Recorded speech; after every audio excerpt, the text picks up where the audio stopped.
Hello mga kaibigan, ito na po ang ating sangkap. Ito ang tambakol, sibuyas, bawang, luya, laurel, siling green, talong, napakasarap na talong, pechay. Lagyan natin ng konting paminta. Lagyan natin ng vinegar. Organic vinegar po yan. At higit sa lahat, ang ating pong kakanggata.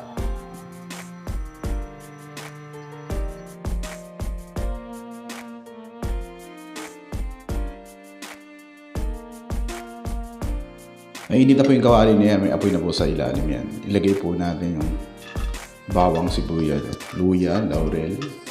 Ilagay po natin yan. Iuna po natin yan. Kailangan nasa ilalim yan para lumabas ang tunay na aroma.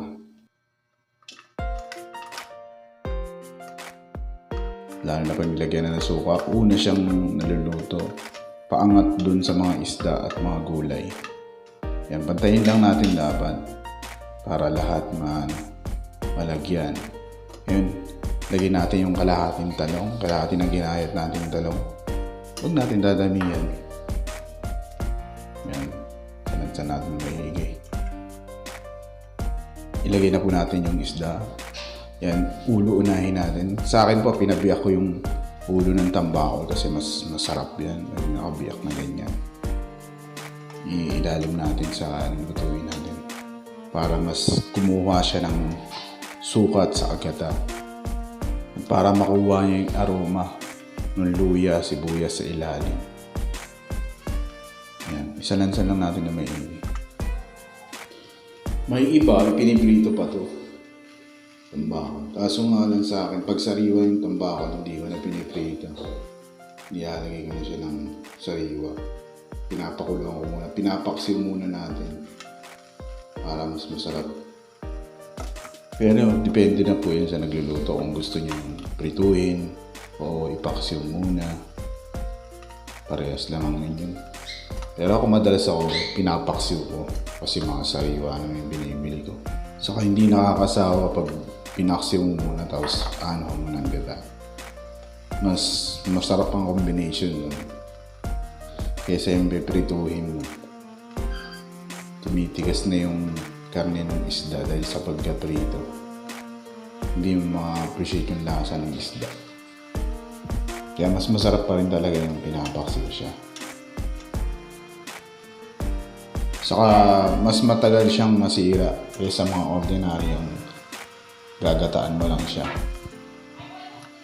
Mas matagal siyang masira dahil may suka siya. Pinaksiw mo muna, niluto mo muna sa paksiw bago gagataan.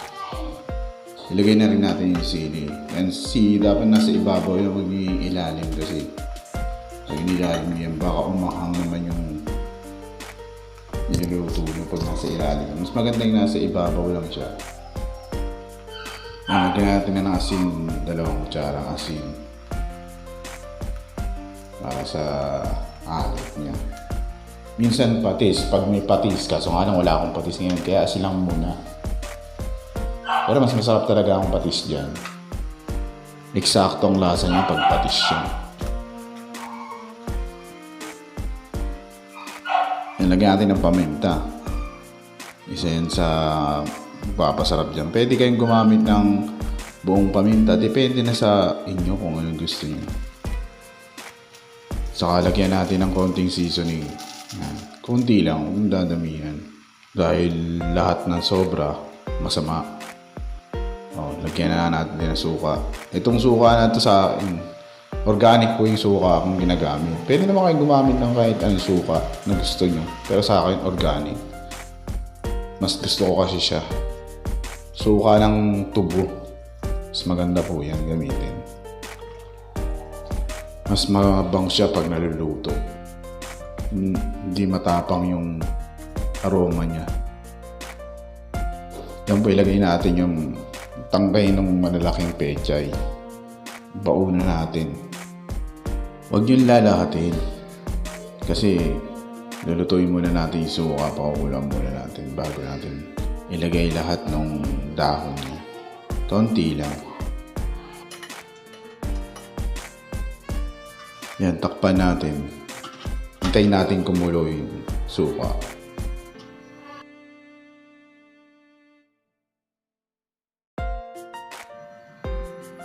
Okay, yan po, mga ilang minuto, mga 10 minuto yan. Yan, kumukulo na po siya. Ilagay na natin yung mga dahon ng pechay. Ilagay na natin lahat. Kumukulo na yung suka. Ang bango. Amoy pa lang ulam na. Kaya ako nga pala inibabaw lahat na yung pechay na yan. May dahilan yan. Para madali siyang makuha. Madali siyang makain. At hindi siya ganong maluto o malanta. Yan, nailagay na natin lahat ng pechay. Saan natin ngayon ibuhos yung kakanggata. Lahat ng kakanggata ibuhos na natin. Ang sarap niyan.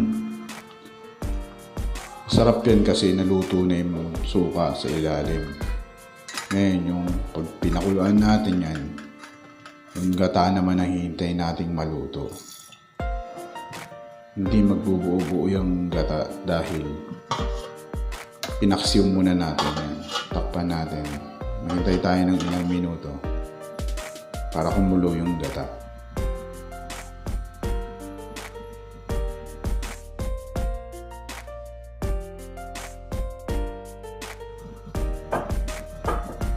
Mga kaibigan, pagkalipas lang ng ilang minuto, luto na yan.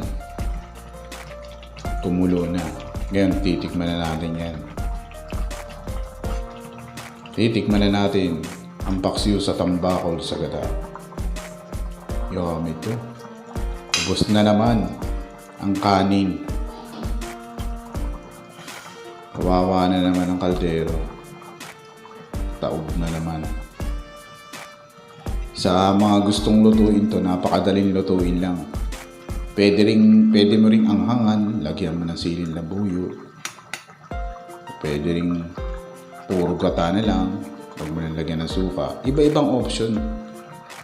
Pero mas masarap talaga yung pinaksiw na tambakol sa gata.